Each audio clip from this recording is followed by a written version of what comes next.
Hello, everyone. Welcome back to another Doctor Who 60th anniversary special. Today I'm joined with David, and David is going to be talking about a little bit about what he does and what he's done within the Doctor Who world, and we're also just going to be talking about Doctor Who in general Yeah, because we absolutely. love it. Yeah. Hello, So everyone. Hi. Yeah. yeah. So David, if you wouldn't mind just saying a little bit about what you do, really. Yeah, sure. So I'm David J. Howe, more often with the J. I'm a writer, I'm a researcher, I'm a historian of sort of Doctor Who. Done an awful lot of research and writing into particularly the classic years, as we now call them. So yeah, I run Telos Publishing, which you might have heard of, which publishes kind of quite a lot of books and stuff. But this particular year, 60th year, obviously we've had a bit of a focus on books, kind of Doctor Who books, whereas we do sort of a lot of crime, horror, sort of bit of fantasy, fiction type things, short story collections, and we do sort of art books and all sorts of bits and bobs, film and television tie-in type stuff, all unofficial, all kind of like celebrating our love of the genre and everything that we like about it. So that's what Telos does. And yeah, so that's kind of me, really. I've been doing that for many years. Yeah, you must enjoy it because I do. I absolutely love it. I've always had a passion for sort of television and film, science fiction, horror, fantasy. I love all the films. I love the television. I love watching stuff. I mean, one of the problems is there's too much on at the moment. It's crazy. There's so many streaming channels that have got so much stuff on that for the first time ever, probably you can't keep up. It's not possible to watch every episode of everything. You just literally spend your entire life, I think, glued to the television. So it's a different world these days. But yeah, no, I've always loved it, and I grew up particularly loving Doctor Who with a fascination for Doctor Who, which kind of slowly sort of took over my life, as it were. And you end up writing all this stuff about it and researching about it and everything. yeah. So yeah, no, I do absolutely love it. I think it's important that you enjoy what you do, because if you enjoy what you do, hopefully that comes over to other people, and you get this sense of a passion for the subject coming through. Yeah. It's good. It is really good because you want to enjoy what you do, because if you don't enjoy it, Yeah, it's not going to be good, is it? yeah. So what is it about Doctor Who that fascinates you, Mason? um, I just love the adventure of it. I'm quite interested in. I guess what I like about it is how everyone's so connected to it. And like you get to go to these different conventions. You actually get to meet the people that you like to see on the show, and which I've only recently started doing. Hmm. The first one I done was this year actually. I saw David Tennant early in May, and from there I thought, hang on, there's so many other people you can meet on the Yeah, show, and actually you go dressed up as them and like cosplay and do different videos. So yeah, absolutely. So when did you start watching? What's your earliest memory of Doctor Who? my earliest memory was in 2005 when they revived it in Rose, the episode Rose. And ever since, Yeah, no matter if I may have not liked episodes, everyone's always not going to like every episode, but I will still watch it because I'm loyal. yeah. That's cool. See, my earliest memory of Doctor Who goes way back 1966, 67. And the first story that I have memories of watching at the time was Evil of the Daleks. Okay. Um, so that was kind of probably my earliest memory of watching Doctor Who. And I would have been kind of 5, 6 years old at around that time. But I've got very strong memories of the Doctor at the very end of the story turning to sort of Jamie and Victoria, and saying, the final end as the kind of the Dalek city gets destroyed around them. But then I've got flash memories of Maxwell being taken over by the Daleks and the Doctor, and so the sort of the latter episodes of it Yeah. is where I've got earliest memories. But then I also remember stuff from Tomb of the Cybermen. I remember the Cyberman having his chest unit ripped off and all the gunge kind of spurting out all over the place. I remember that. And then I've got memories of a lot of Troughton going through as I was sort of obviously in my pre-teens, growing up, watching bits and bobs and episodes. And there's just something about it. When people ask me, what is it about Doctor Who? The only answer I can really give is I love the monsters. I always loved the monsters. And for exactly the same reason, there was a 60s TV show, which you may not have seen, Mason, called Lost in Space. You Okay. might have heard of it, but Yeah. again, a great American TV series that was on. I think it was on in the UK in the 60s, 70s, which I also loved. And again, I loved that because it had these great monsters in it. Looking back at the show now, the great monsters tend to be a bit rubbery and a bit kind of daft, but it's still got like a fascination and a love about it that I love Lost in Space. And Doctor Who's the same, is I love the monsters. I love the Yeti and I love the Ice Warriors and the Quarks and seaweed monsters and Daleks and Cybermen and all that good stuff. Crotons, all of this just sort of appealed to me, I think, as a child, that there were these monsters out there, and there was these adventures that you could watch and see what was going on. And I've got a lot of memories of watching Doctor Who in the 70s.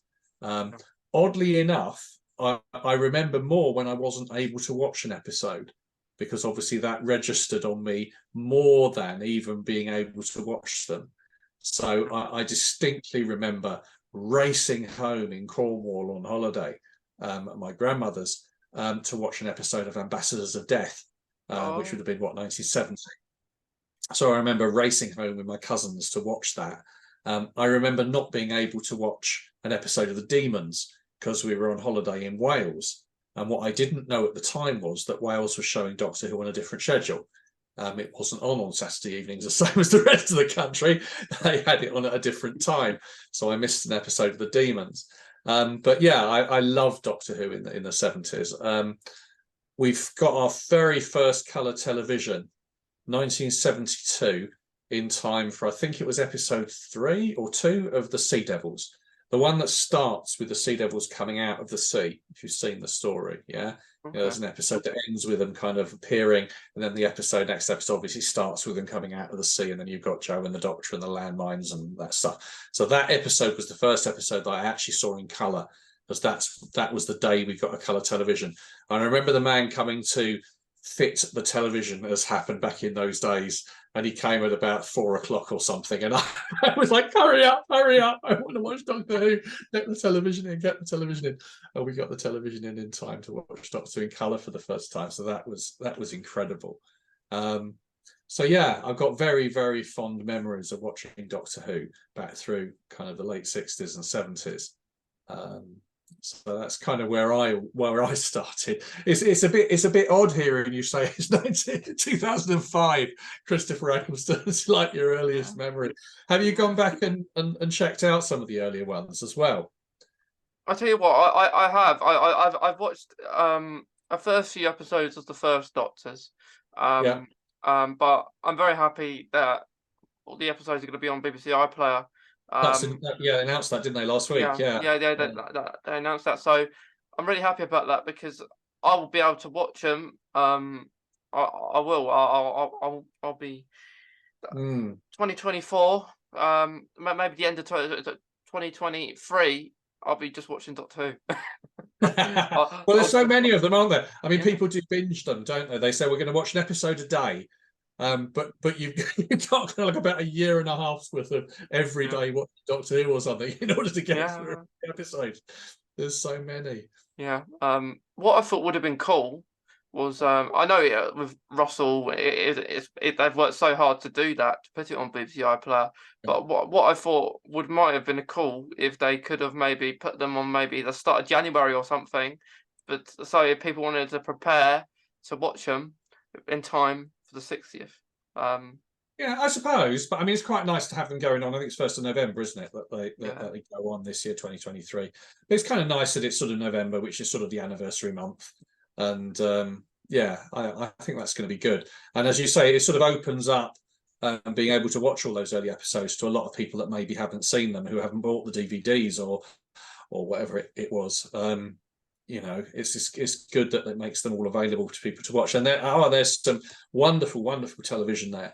So I hope everybody has a whale of a time, you know, delving back and finding out previous Doctors and adventures and yeah. seeing what the show was all about. It's going to be it's going to be like Doctor Who every day. Absolutely, could be. Yeah, Yeah, absolutely, absolutely. Yes. yeah, yeah. So I was 5 as well when I first watched Doctor Who in Yeah, you were 5 as 2005. well. Wow. Yeah, I was 5 as well.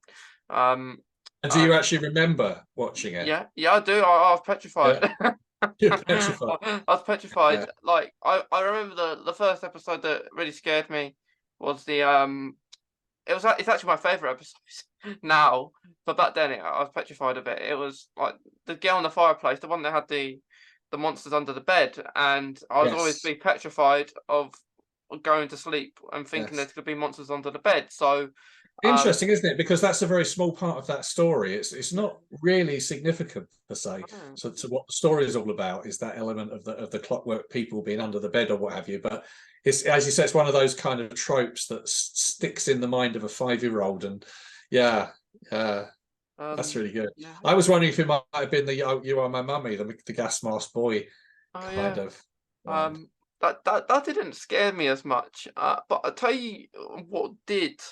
It was a nude episode with David Tennant, and when Ood, when the guy transforms into Yes. the Ood, that Oh, like gotcha. Yeah, yeah, yeah, yeah, and he's holding his brain, and yeah, yeah, yeah. that creeped me out a little bit back Yeah, that then. was Planet of the Ood, Yeah, wasn't it? I think that yeah, one. that was it. Yeah, Yeah, because they just novelised that one. I remember. I thought that was quite a good job. The novelisation of that. Keith Temple, I think, wrote that. yeah, Yeah, very good. that's good. Um, That's good. um, yeah, Yeah, but that's what I miss from Doctor Who. yeah. I miss the scariness of it because I love it. I I know. love I've always said that Doctor Who. I'm in my mind, and I'm fairly sure it's true. Doctor Who was always first and foremost a kind of a horror series.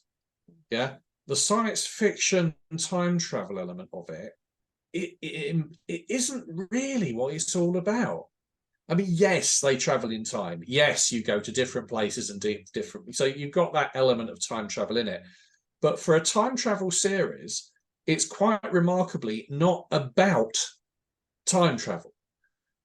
Mm, Yeah, that's not what the stories are about. You know, and it's far more horrific and it's far more behind the sofa. That's why we have that kind of phrase. You watch it from behind the sofa or behind your mum's arm or your dad's yeah, shoulder or what have you. Yeah, it's far more sort of scary, and I think it's at its best when it's a bit scary and a bit unnerving, because that's kind of what everybody remembers, mm, and what stays with people.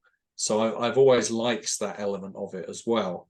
yeah, You know, and so some of my favourite stories are in that mid Tom Baker kind of period where Philip Hinchcliffe was producing and Robert Holmes was script editing, where they basically went off and redid most of the horror films that were around over the last 10, 15 years or so and redid them as Doctor Who stories. So um, you've got, you know, Brain of Morbius, which is obviously a riff on Frankenstein.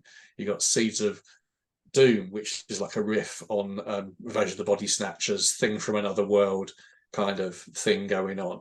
And you got Pyramids of Mars with mummies, Planet of Evil, which is a take on Forbidden Planet and Creature from the Id and all that kind of thing. Yeah. And you've got all of this fantastic television coming through, which is riffs on great horror concepts and ideas. Yeah, I loved all of that sort of mid-ish Tom Baker yeah, period. It's great stories, really well done. yeah, yeah. I think Tom Baker. I think he's done the most series as a Doctor. I think. Yeah, he was the Doctor for longest. Yeah, Yeah, that's right. I mean, he yeah, was incredibly popular, Tom. I mean, he came in 1974, end of 1974, obviously after John Pertwee, and John had done it for sort of 3-4-ish years. And Tom came in and was pretty much a virtual unknown. I mean, a lot of the actors who played the Doctor were kind of fairly unknown in dramatic roles. Although, to be honest, the first three Doctors, William Hartnell, Patrick Troughton, and John Pertwee, were very well known for other things. John was very known as a radio comedian. At the time he took over. Pat Troughton, of course, was an amazing character actor, had been in everything. And William Hartnell had had an amazing career in films and The Army Game and a TV series there and all sorts of stuff. So in some respects, they weren't complete unknowns. But Tom Baker, although he had done a couple of film roles and stuff like the Sinbad film or what have you, he was virtually unknown when he came in as the Doctor. But he absolutely kind of, took that part and made it his own. And very, very quickly became, the most popular Doctor. Because I think that the BBC latched onto that and was able to sort of, because he was very keen on doing publicity as well, they got the most out of the publicity, and the merchandise started to come, and the whole thing, starts to roll as it moves forward. And yeah, I mean, and Tom stayed till what, 1980, was it 81? I think it was 81. Peter Davison took over. So yeah, Tom was there for a good 5-6 years as the Doctor. Yeah, I would like to see, because from 2009, or like from David Tennant onwards, Yeah, they've always done 3 seasons for each Doctor, and yeah, pretty much. Yeah, and yeah. I would like Shooty or another to break the cycle. I know what you mean. It's funny. It's funny that, because somebody came up. I think it might have been Patrick Troughton said to John Pertwee or something. There's a story, I can't remember exactly who, that yeah, 3 years was the optimum time to stay, kind of thing. So a lot of the actors, I mean, I think that they have stayed 3 years, and then they feel that's enough. They want to move on, and move on to something else. And it's odd that, because you'd think if it's successful and you're enjoying yourself and everything, then why not stay longer? But who knows? It seems to be a 3-year thing, doesn't it? That every 3 years or so, the Doctor changes, and we get a different showrunner, a different kind of approach to what's going on, slightly different mode of storytelling, whatever it might be, based around the Doctor and his physicality, as it were, or her physicality, as it were. And that kind of then drives the storytelling that they're doing in that particular time. It's the only show on television which reinvents itself every 3 years and sort of starts to give you something slightly different. It's quite good in that respect.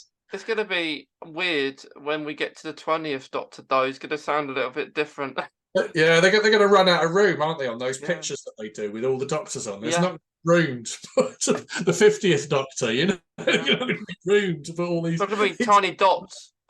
Yeah, they would be little tiny dots. Zoom in to see who the faces are. Yeah, that would be hilarious. Yeah.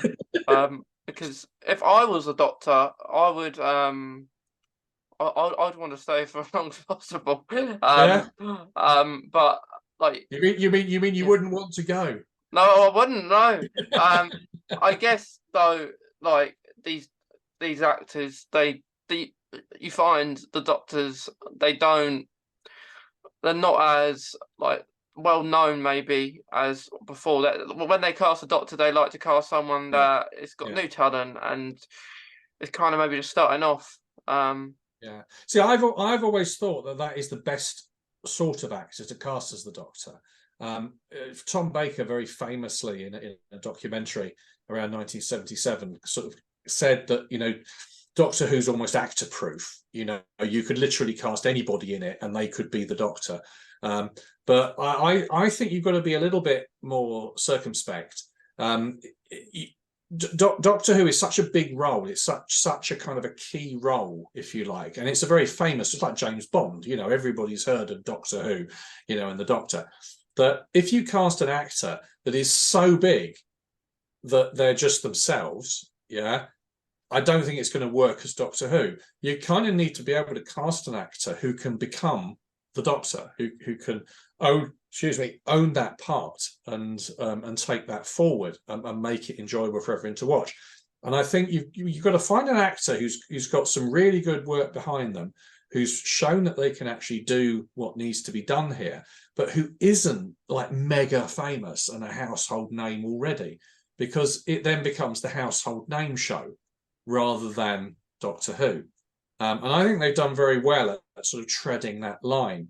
I mean, I remember when David Tennant was cast, I don't think we really heard of David Tennant. He'd been in that show Casanova, which I think Russell T Davies had produced just before Doctor Who.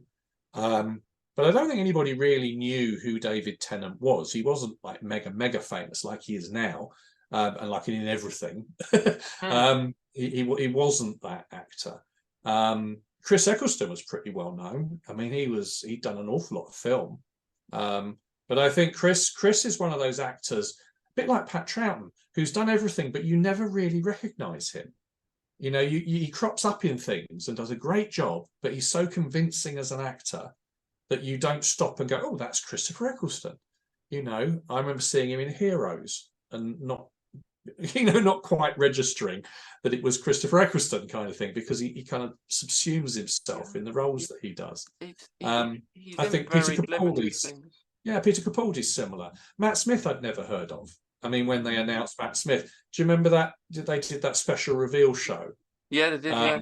And I can't remember what they did. They turned a light on him or something in his room or something, and we were all going, who? What? I've never heard of this man. Who is this man? He'd apparently done a couple of films or something, but again, he was brilliant in the role. Yeah, Jodie Whittaker had done a few bits and bobs, a couple of series, slowly sort of getting there, but wasn't mega famous, you know. But again, extremely good hand at playing the Doctor and a good interpretation of how that might work as a female Doctor. Should kind of a bit of a challenge going for him to start with, to be honest. But you know, it was a good job, and I think Ncuti is inspired. I think he's exactly the right sort of actor that should be cast as the Doctor. Someone who's done some great work, yeah, who could obviously act, who's got the chops, who's got the charisma, but isn't mega well known. But I think what Doctor Who does is it pushes that mega well knownness up, and hopefully gives them a really good platform for the future. And I think he's going to be great, Ncuti. I mean, you know, I don't know anything about the stories. I only know what you guys know, the same trailer, you know, the little pictures from the location and what have you. I'm really quite excited. I think he's going to be great. I think he's going to really push it. Have you seen Sex Education? Yeah, I have. Yeah, I saw him in. I saw him in that, and he's great. You can see. I can just see from that how serious he's going to be. I kind of sense some 11th Doctor vibes from him in Sex Education. So we don't know what he's going to be like. We don't know. No. Because but he's got range. That's the point. Yeah, even in Sex Education, he sort of grows over the course of the series. Yeah, but he's always watchable. He's quite funny, actually. He's got quite a good sense of comic timing in that series. You know, and I kind of like the character he's playing, and I like the way it's working. It's believable, and that's what you want. Is you want someone who can play a believable character, who can make that character kind of sing for you. Because if you don't believe in the Doctor, then it becomes a bit hard to believe in Dalek, Cybermen, all the other nonsense that's going on. You know, you have to believe in the central character, and I think that he's got, you know, hopefully he's got that in spades, you know, and can really impress everybody with what they're going to do. I think it's going to be amazing, and I think this new series is going to be different to the last. Absolutely. Lot.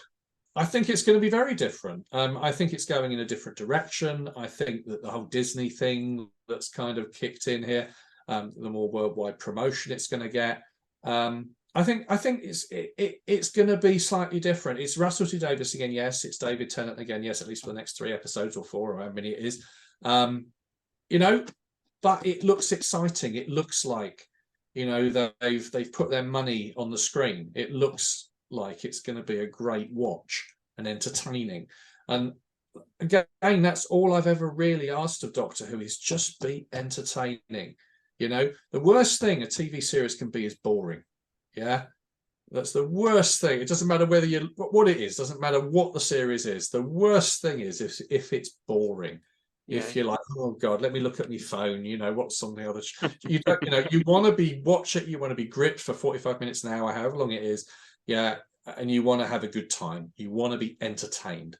You want adventure, and that's what Doctor Who's always presented is adventures in space and time. It's that adventuring is quite important, I think, to the core concept of the show, in that you're taking this TARDIS, you're going anywhere in space and time, and you're having adventures. Yeah, that's what it's all about, and that's why people love it. Is because life's boring enough and scary enough and terrible enough. We don't need any more of that. What we want is some adventures to take us out of it. Yeah. What I would like to see is some new monsters that we haven't Yeah, seen before, because we revisit all these same monsters, which is great. It's always nice to do that. But it's always nice to create new ones that no one's ever seen on the show before. So I completely agree with you. I said that obviously I love the monsters. That's what sort of drew me to the show, was I love the monsters, and I think, again, if you look at the periods of the show which were incredibly successful, yes, there were the occasional returning monsters like Cybermen, Daleks, the old classics, as it were, but most of it is original. Those classic monsters had to appear in a story first. Yeah. They had to start somewhere. And I think that it's that imagination to create these new things that keeps the show driving forward. And sometimes it doesn't quite work. I'm thinking of things like Fear Her, yeah, yeah. with the Isolus weird kind of, what the devil, little plant thing that inhabits. What, don't know what that was all about. That didn't really work. But the Ood were new. That they was a great idea, and that kind of really worked. The Weeping Angels, of course, is another new modern monster that weren't there before. But I agree with you. I think let's get some new monsters out coming in. Let's get some new creatures, new aliens, new threats for the Doctor to kind of face off against. I, yeah, I think some new memorable characters, because for the last 15 years we've always gone back to them. Like we've always gone back. Like you had, I don't know, you had Captain Jack returning after so many years. Well, I think the perfect time, if you want people to return, I know Mel's going to be in the new series and stuff like Yeah, that, which is fine because that's from like long ago. But absolutely. if you want like maybe since 2005 onwards characters to return, get them into the 60s perhaps, and then when we go into the new series from next year, we get some maybe new memorable characters, get a new memorable companion that is in the new kind of era. That's what I'd like. Well, it sounds like they're kind of doing that. I mean, they've got, I can't remember the actress's name who's playing this Ruby Sunday Oh, character. Um, Millie Gibson. is that her name, Millie Gibson? Yeah. I'm sorry, I should know, but I couldn't remember your name. Sorry. Yeah, so she looks great. I mean, obviously we've not seen her in anything yet, but just visually seems to work really well with Ncuti as the Doctor. I like the fact that Ncuti seems to be wearing different outfits all the time as well. I've never been a fan of the costumed Doctor, where you wear the same thing every single story, kind of thing.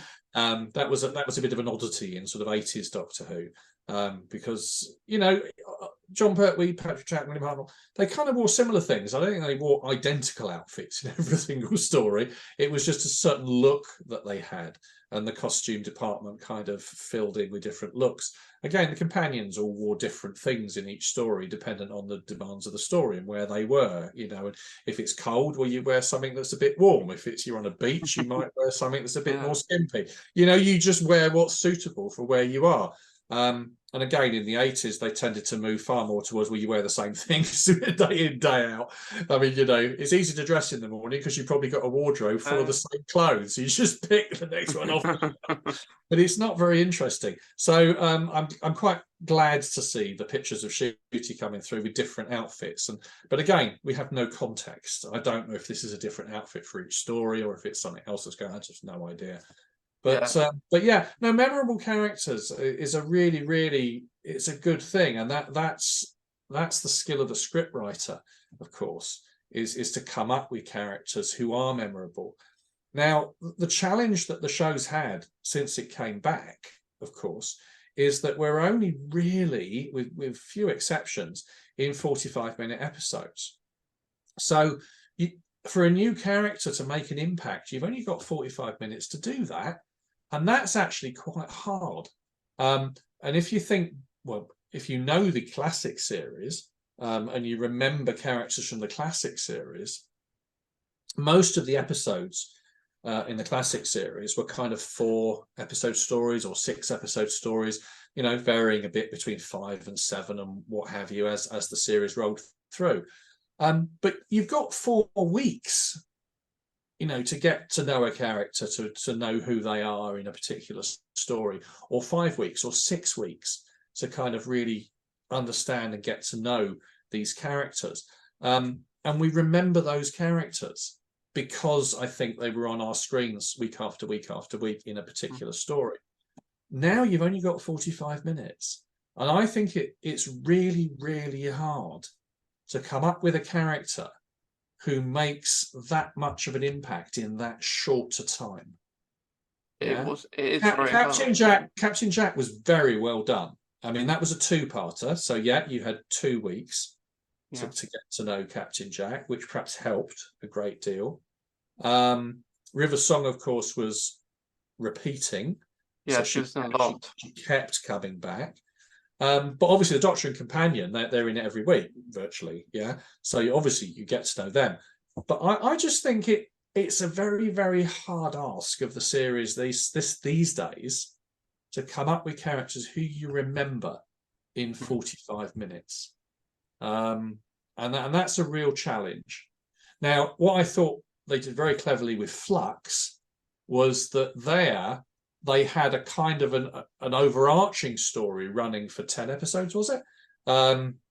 Where you had repeating characters that kind of dipped in and out and came in the beginning and in at the end. And yeah, that was quite clever, I thought, because then that gives you a chance to at least register with these other characters that are happening and to at least understand who they are. I quite like that. It was a bit of like a flashback to like the Key to Time season. Or the Trial of a Time Lord season, where you've got a whole season which is kind of linked in some way, and you've got these characters that kind of run through it in a sense. And I quite like that about Flux. That you know, you had a lot of variable stuff in it, and of course you also had Sontarans and all the other bits and bobs. And I loved. Oh God, what are they called? Azure and I can't remember their names, but Azure and Azuri or something like that. Yeah, the guy and the girl, Azure and I can't remember. God, terrible. But I thought their makeup was brilliant, and I thought their performance was superb. And I thought they were great characters. Yeah. Very, very good. The only thing I was confused about was when they first met, like the guy first met the Doctor and said that he knows who the Doctor is, and I just got confused because I didn't know who he was, and I'm not sure if it was explained who. But it's hinting of stories we haven't seen, and the show's always kind of done that in some sense. I mean, even way back in the Hartnell years, the Toymaker, who of course is back in the episodes we've got coming up in a month's time or so. I mean, the Toymaker kind of knew who the Doctor was in his very first appearance, but of course we never saw them meet before. But you know, I like this kind of this hinting that there's a bigger picture here. There's a bigger story that we're not seeing, and we're just dipping in and out of certain adventures. That's what's going on, and that's again what makes the show quite exciting for fans. I think is because as fans we want to fill the gaps, yeah. But if the show itself doesn't have any gaps, where's the fun for us? Yeah, do you know what I mean? Yeah. If everything is neatly tied into a bow and there's no gaps and it's all explained and everything's fine, we just consume and then we move on to something else. Yeah. what you want to do is you want to tantalize, you want to leave gaps, you want it to not necessarily make sense. You want people to have an argument about, well, what did he mean by that? Well, where did that fit in then? Why was that in that year and that in that year? Well, what happened in between the two then? Why did those Cybermen change the way they looked between that story and that story? Yeah, why did the Daleks say this in that story and didn't know that in that? And as fans, we kind of have this almost natural instinct to want to try and explain this, to say, well, that's because there was a time war and that Dalek was thrown back in time, and therefore it's a timey-wimey kind of, I love all that. I love that it's not all neatly tied in a bow. I like that it's got loose ends and stuff. There's a wonderful quote from a wonderful writer called Terence Dix. Terence was a story editor for all the John Pertwee era, and also wrote quite a lot of the stories. He wrote War Games and Robots and State of Decay, and of course he wrote all the vast majority of the Target books. So brilliant writer. And he always used to say that continuity was as much as he could remember. So when he was running the show, continuity was all he could remember. So he wasn't going out and finding reference books. He wasn't writing down what this story 5 years ago had said about the Master or the Time Lords or whatever. He wasn't, there was none of that. It's as much as I can remember. And if I can't remember it, then it can't matter. So I'm not going to worry about writing or commissioning a story which contradicts something that happened 10 years ago. Yeah. I'm not interested, because I want to present stories that are entertaining, that are for a general audience, that people are going to enjoy. Yeah, I don't want to get bogged down in someone telling me I can't do that because of something that happened outside the memory span of anyone who's watching it. And he's not wrong. He's not wrong. Yeah, but that approach naturally leads to holes and discrepancies. And God, this show's been running 60 years. You can't run a show for 60 years and expect anybody really to remember what was going on 50, 40, 30 years ago. Who remembers this? No one remembers this. So don't worry about it. Just present what you want to present. Do what you want to do. Make it entertaining. Make it exciting. Make it an adventure. Make it good telly. Yeah. And then let the fans sort out all that other stuff. That's like our job. Do you know what I mean? Yeah, it's crazy, and they do it so good. Like they're bringing back someone that is there since the first Doctor was there, and it's crazy. It is, and it's crazy what's going to happen. Yeah, but I'm so looking forward to it. I mean, the trailers look amazing, and I'm so looking forward to seeing what they do.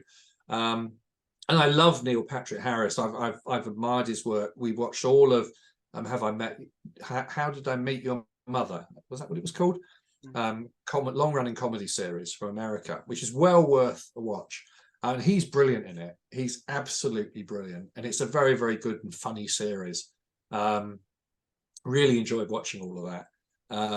But yeah, so I'm looking forward to seeing what he brings to it, how this works, what Russell's come up with to excite us for the 60th anniversary. It's going to be good.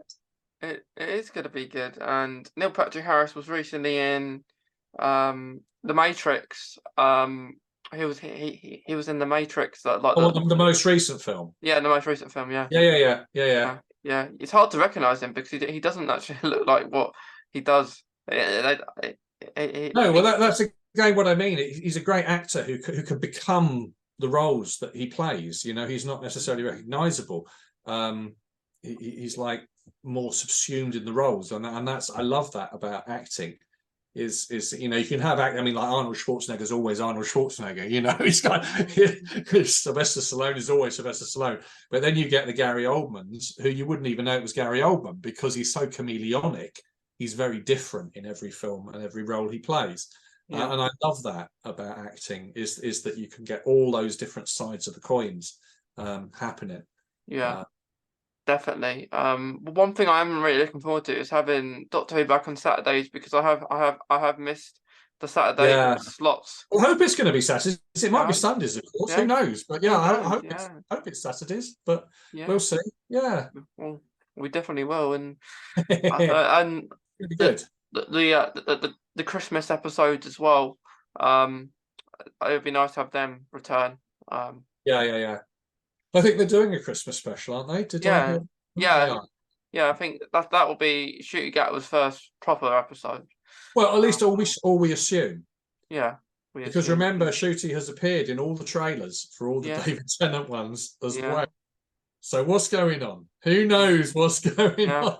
Ma- Maybe he's in it as he should be. I reckon he will be in it. Like, I think I've it'd be. no Who idea. knows? I Who don't know. knows? I think Russell's got some master plan up his sleeve and he's playing a blinder. And I think everyone's going to go, what? Yeah. It's going to be Like, just amazing. when I met David Tennant, I said to him, I know you can't because everyone asks him, don't they, what's going to happen in the 60th, and he can't tell you. So Yeah, I'm really sneaky. I say to him, well, with David, with the 60th, what is one thing do you think it's going to be like? Like, is it going to be unexpected? And he says it's going to be unexpected. There's going to be stuff that you don't know, and there's going to be stuff that you do know, but it's going to really shock you. Um, exactly. so like what I always believe is when they show us these trailers and stuff, it's what they want us to see. That's Um, it, exactly. And they're dripping, but it's all part of the marketing. It's all part of the ploy to get stuff out there so that yeah, people know what's going on. I love it. I think it's fantastic. I think yeah, it's great. yeah, So I'm very much looking yeah. forward to it all.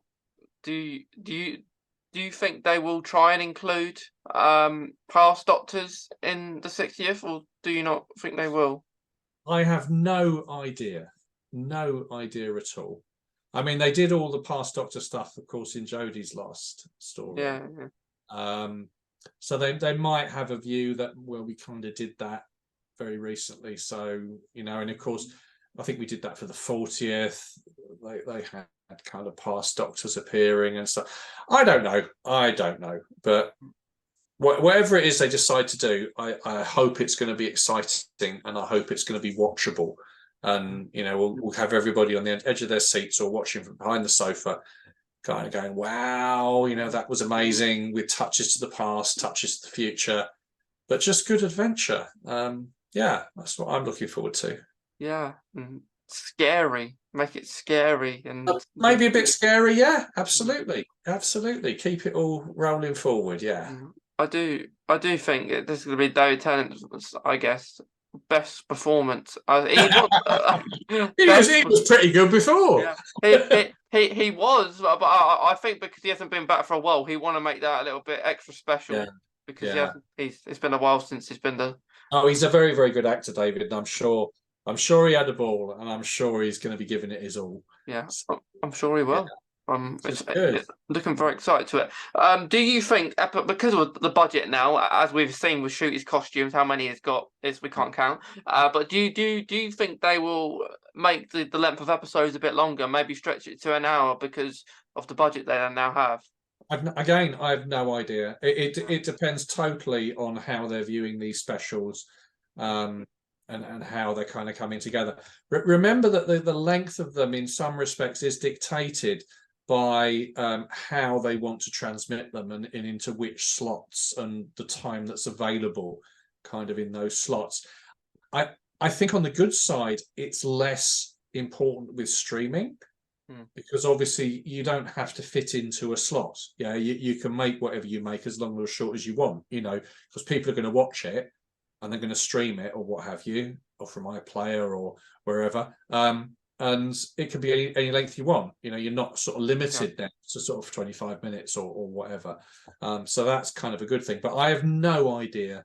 I mean, they surprised us in the past, didn't they, with episodes that were an hour that people assume might be 45 minutes and gave ones an hour and 10 minutes or what have you. Don't know. We'll see. I think it'll I be I good. think the Power of the Doctor is the longest episode ever. Like I'm not sure about how long the longest classic episode was, but I think it was like hour and 21 minutes. That was longer than which was the record. The End of Time Part 2 was like an hour and 12 minutes. So Right. uh, I'm not that up on the lengths of the episodes, to be honest. I'm trying to think classic. I mean, obviously they went to 45-minute episodes during Davison, but I mean, even the Five Doctors was kind of done in 4 parts over here. But I mean, maybe the single length Five Doctors episode was the longest one in the classic series. Yeah. Maybe. I don't know, because otherwise they were 25 minutes more or less, give or take. Maybe half an hour was the longest one in that slot. And then you went to the 45-minute sort of the double length episodes for Davison and stuff. But again, they didn't really extend past that. So maybe it's the full length Five Doctors. Maybe. Was the only one. Maybe. I know. Maybe, but one thing about the 60th, it looks really like from the trailers, looks so cinematic, like we're watching a big blockbuster Oh, film. absolutely. I love that about television today generally, is that you can get these great, because we've all got I've got a massive television screen. And you get this cinematic experience in watching the show and seeing what's going on. Yeah, it's all good. It's going to be fantastic. It'll be fantastic. It is very good. I just can't wait to watch all the old episodes. No, it's going to be great. I mean, you got definitely there's some treats in store there if you're not familiar with the earlier episodes. So I hope everybody goes out and watches on iPlayer, whatever, dips in, finds some stuff, find what you like, find what you don't like, because television's changed a lot over the years, and the early episodes are very, very different pacing, very, very different method of making them, camera work, the way the cameras moved, the way the acting worked. It's a very, very different beast these days to 60 years ago. But it's great that you can watch the show and see the development of television unfold before your eyes. Yeah. And the development of effects and different ways of doing things, from practical effects to CGI to green screen in the 70s, and everything all the way up to our current CGI kind of computerized effects sort of stuff that's going on. No, it's really, really good. It's really good. I know anyone who talks to me about when they've watched it as a kid, like watching like the old episodes, they've always petrified the Daleks and hide them behind the sofas. You see, for me, it was the Sidemen. The Sidemen were the ones that terrified me. I was never scared of the Daleks. They didn't really do it for me. But the Cybermen, when I was a kid, were absolutely terrifying. That's why I have fond memories of watching those 60s Sidemen stories. I still think they were the best ones. Yeah. They were great. They were great. Yeah. Good stuff. Good Definitely.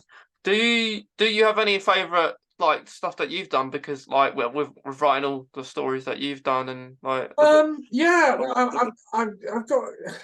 I mean, I've done quite a lot of books. I've written over 30 books about the show over the years. As I say, pretty much mainly the classic series. I mean, I was obviously very pleased with the 60s, 70s, and 80s 3 big, large format books we did for Virgin way back when, which was the first time that the history of the show had really sort of been documented. They weren't devastatingly detailed, but they were intended for a general market.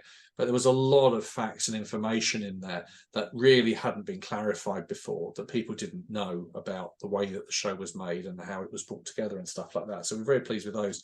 I love my book Time Frame, which was that was the 25th anniversary book. I think it was the 30th. I lose track. Which is a lovely art book that I did back then. Particularly liked a book called A Book of Monsters, which I did for the BBC, which was a behind-the-scenes look at how all of the most popular monsters had been developed from the scripts by the designers, by the people that made them, the actors, how they appeared on screen. So a kind of like a history of Daleks, Sontarans, Cybermen, Ice Warriors, Yeti, Quarks, all sorts of stuff I included in there, Zygons. All of these classic monsters and how they were actually brought to realization, which I really enjoyed doing that book. But yeah, no, I've done loads of books. I'm very, very fond of them. And we're continuing to publish the books. I mean, Telos this year, we've got 3 amazing big, large format hardbacks out. One of them is called The Illustrated Journey, which is an art book by Daryl Joyce, which presents full page, full color artwork of a kind of like a scene, if you like, from virtually, not every single one, but virtually every single Doctor Who story. So there's 328 pictures in the book right the way from the beginning, right the way through to sort of modern day. Jodie Whittaker, of scenes from all these stories. It's an amazing art book. We did a book called the Fanzine Book, which is a history of Doctor Who fandom and fanzines from the very beginning, 63, right the way through to the end of the 1980s, which is when fanzines kind of had their golden age. And after the end of the 1980s, the internet sort of slowly started to take over, and fanzines kind of tailed off a bit. So you've got a wonderful book there, which has got all these amazing pictures of fanzines and information about how this all developed and how this worked and everything from then. And then the other book is a book called This Is a Fake. And there's an artist called Andrew Mark Thompson who is on Twitter, and he delights in creating things which never exist. So he creates fake merchandise, fake book covers, all this stuff that never even happened. So This Is a Fake is a big full color book, which is full of a history of Doctor Who, but it's a history that never happened. So it covers all the doctors. It's got all this information in there. It's very hard to explain. It's very, very funny. It's very tongue-in-cheek. It's full of jokes, in-jokes everywhere, in all the text, in all the pictures, everywhere there's jokes. And it's all just, it's kind of parodying the ludicrousness that merchandise can get to, the lengths that people will go to sort of, in some shows, to do things like those clocks you can buy from the Sunday magazines. Get your World War II memorial cuckoo clock, which has a Luftwaffe, comes out every hour and spins. It's like a Doctor Who versions of those. I mean, we've got Tom Baker Doctor Who handbags in it. There's Lady Penelope cigarettes from the 60s from Thunderbirds. Adverts, stories, all sorts of stuff in this book. I'm so proud of it. It's a brilliant, brilliant book called This Is a Fake. And all of these you can find on Amazon, or they're on the Telos site, which is www.telos.co.uk, Telos, telos.co.uk. So if you point your browser there, you can see all the stuff that Telos has done for the anniversary, which is all available. So yeah, it's good. Thank you. Thank you. Thank you. Well, thank you very much. I hope you're going to enjoy the anniversary stories. I know I am. Yeah, I can't wait. Is there something about it that you're looking forward to? All of it. I'm looking forward to all of it. I'm All looking of it. forward to iPlayer Day in half a month's time, 2 weeks' time or so. See what goodies they've got lined up for us then. I'm looking forward to all the excitement. New Doctor Who magazine. Russell was hinting at all sorts of stuff that's coming up that we don't know anything about. Yeah. So I love surprises. I think it's going to be great. I think, yeah, looking forward to it. So, yeah, I can't wait, well, and it's going to be stuff we don't expect, but that's what we love about Doctor Who. We like all the surprises. Absolutely, and I'm a big fan of all of that. So no, I'm really looking forward to it. All right, mate, that's been fantastic. Thanks, David. You. Thank you. Thank you, Mason. I will be joining you on iPlayer watching Doctor. Yeah, we'll have like iPlayer marathons and stuff. Absolutely, yes. Yeah. Well, all right, mate. Thank you very much. David. Thanks very much. See ya. Bye. Bye. Bye.